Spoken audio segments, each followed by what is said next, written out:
சட்டப்பேரவையில் நாளை நடைபெறும் நம்பிக்கை வாக்கெடுப்பில் தாவேக அரசுக்கு அதிமுகவில் சி.வி. சண்முகம் தரப்பு ஆதரவாகவும் இபிஎஸ் தரப்பு எதிராகவும் வாக்களிக்க உள்ள நிலையில் OS மணியனிடம் எமது தலைமை நிருபர் கோவிந்தராஜ் கேட்டறிந்த விளக்கத்தை தற்போது கேட்போம்.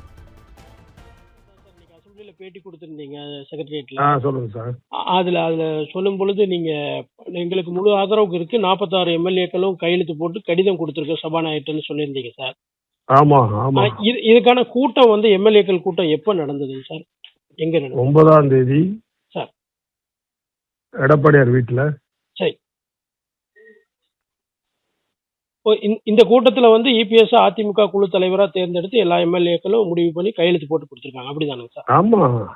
சரிங்க சார். ஆனா அது நீங்க இந்த பிரஸ் மீட்ல கேட்கும் பொழுது எங்க பக்கம் 26 பேர் இருக்காங்கன்னு சொன்னீங்களா, அது எந்த முரண்பாடா இருக்குங்க சார்? இல்ல அதுல வந்து அந்த பக்கம் போயிருக்கிறாங்க. இப்போ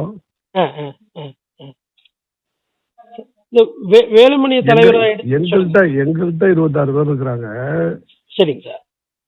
ஹலோ சார், சொல்லுங்க, கேக்குதுங்க சார். எங்கள்கிட்ட இப்ப 26 பேர் இருக்கிறாங்க சார். அந்த பக்கம் 23 பேர் 21 பேர் இருப்பாங்க. சரிங்க சார். அப்ப அவங்களும் ஒரு வேலுமணி தலைவரா வந்து தேர்ந்தெடுத்து ஒரு லெட்டர் கொடுத்திருக்காங்களே சார். ஜெனரல் செக்ரட்டரி தான் சார் அந்த அதிகாரம். சுப்ரீம் கோர்ட் வந்து 2023 சரிங்க சார். மகாராஷ்டிரா வழக்கு உண்டுல சார் ஜெனரல் செக்ரட்டரி தான் அந்த பவர்ஸ்ன்னு அதிகாரம் வந்து தீர்ப்பு சொல்லியிருக்காங்க. சரிங்க சார். ஸோ அந்த ஜெனரல் செக்ரட்டரியுடைய பரிந்துரையின் பேர்ல தான் இந்த கடிதம் கொடுக்கணுமா சார்? அப்படி நியமனங்கள் வழங்கப்படணும். சரிங்க சார். சரிங்க. அதுக்கு தான் அதிகாரம், அவருக்கு தான் அதிகாரம். சட்டசபையில் கட்சிகளுக்கான நியமனம் குறித்த பரிந்துரை வந்து பொதுச் செயலாளர் கொடுக்கறது அடிப்படையில் தான் செய்யணுங்கிறத கோர்ட் தீர்ப்பாங்க சார். ஆமாங்க ஆமாங்க ஆமாங்க. 2023 சரி வழங்கப்பட்ட தீர்ப்புங்க சரிங்க சுப்ரீம் கோர்ட். சரி. ஒரு பக்கம் வந்து கூட்டணியில இல்ல, நாங்க தாவேக்காவை ஆதரிக்க போறோம்னு காலையில சொல்றாரு. இது ஏதோ அதிமுகவை பிளக்கிறதுக்கு ஏதாவது சதி நடக்கிறதா நினைக்கிறீங்களா சார்?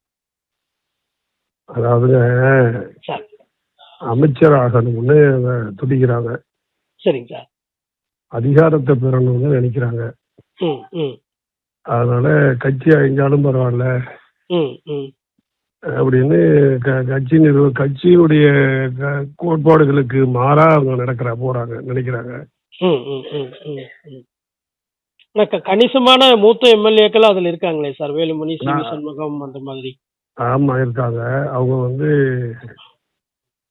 ஆசை காட்டுறாங்க, உங்களுக்கு வாரிய தலைவர் வாங்கி தரேன், உங்களுக்கு மந்திரி வாங்கி தரேன் அப்படின்னு. சரி.